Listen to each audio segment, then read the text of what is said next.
Hey there, welcome to LSAT Demon Daily. I'm Nathan Fox, that's Ben Olson. Together we're the founders of LSATdemon.com and our weekly podcast, Thinking LSAT. We have an email here from Jayson. Hello, I'm new to your content and have found your podcast very insightful. I recently graduated undergrad this December and decided to take a break from higher education and obtain work experience. I currently work at a mid-sized law firm as a trust and estates paralegal. Is this a valuable way to be spending my time? How will schools view this? As well, what kind of success do you see with individuals that study for the LSAT while working full-time? Here is some further information. I took a diagnostic and scored a 149. My goal is to get a score as high as possible to not incur any debt. What should a timeline be for me to take the LSAT while working full-time? Okay, well, let's start with the first question. Is this a valuable way to be spending my time as a trust and estate paralegal? Maybe, but not for the reason you think. Yeah, you think this is good for your application? Maybe. Well, yeah. I mean, Jayson says, how will schools view this? And the answer is mostly they won't. I mean, mostly they don't give a shit. They care about your LSAT and your GPA. So, I mean, they're going to start with that. They're going to take your LSAT times a constant plus your GPA times a constant. They're going to turn your numbers into one number. And they're going to use that. They call that an index number. They're going to calculate your one number and rank you versus all other applicants. Yep. And if you're super high, they're going to be like, oh, wow, we're going to admit this guy no matter what he has on his resume. And if you're super low, they're probably not going to admit you no matter what you have on your resume. So it's like, you know, the reason to do this is because maybe you want to work in trust and estates as a lawyer. If you do, and you're getting valuable experience and making contacts, then it's a valuable use of your time. If you're well paid, it could be a valuable use of your time. Yeah. Or just figuring out whether you want to be in this kind of an environment, right? Like, but if you've already figured out that you hate it, and or you're underpaid, then it's a terrible use of your time. And you shouldn't even be going to law school, maybe.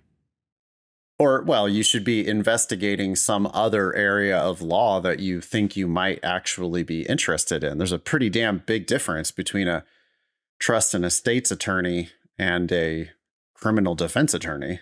Sure.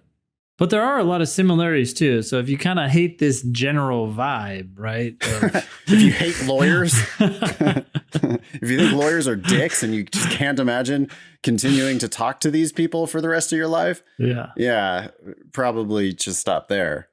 Don't do anything for law school applications purposes. Like, don't arrange your life for law school admissions, except to the extent that you get as good of undergrad grades as you can and you get the best LSAT you can.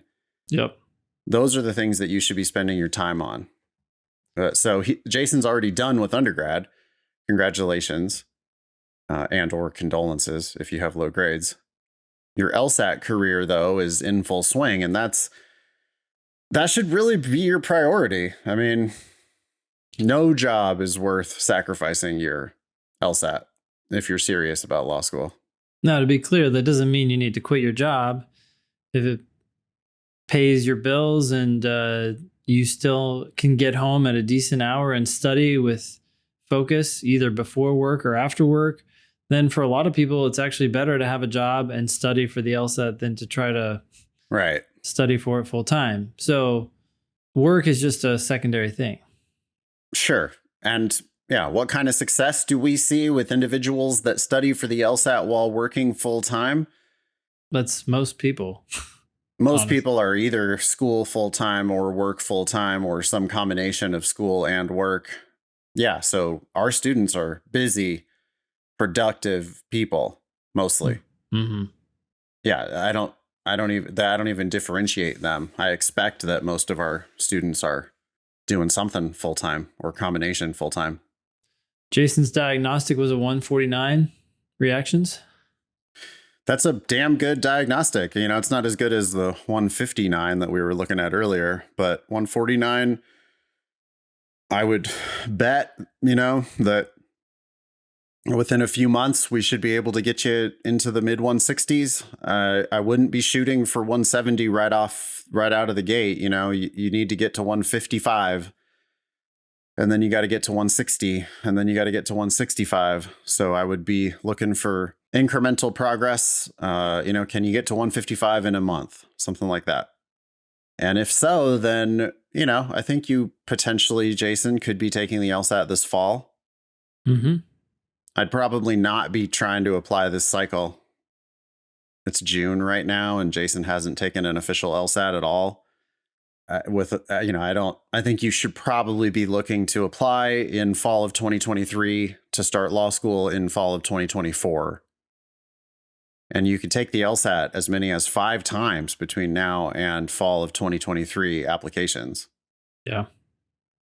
So I'm not telling you that you should take it 5 times necessarily, but law schools are only going to care about your highest score. So you should do practice tests to gauge where you're at.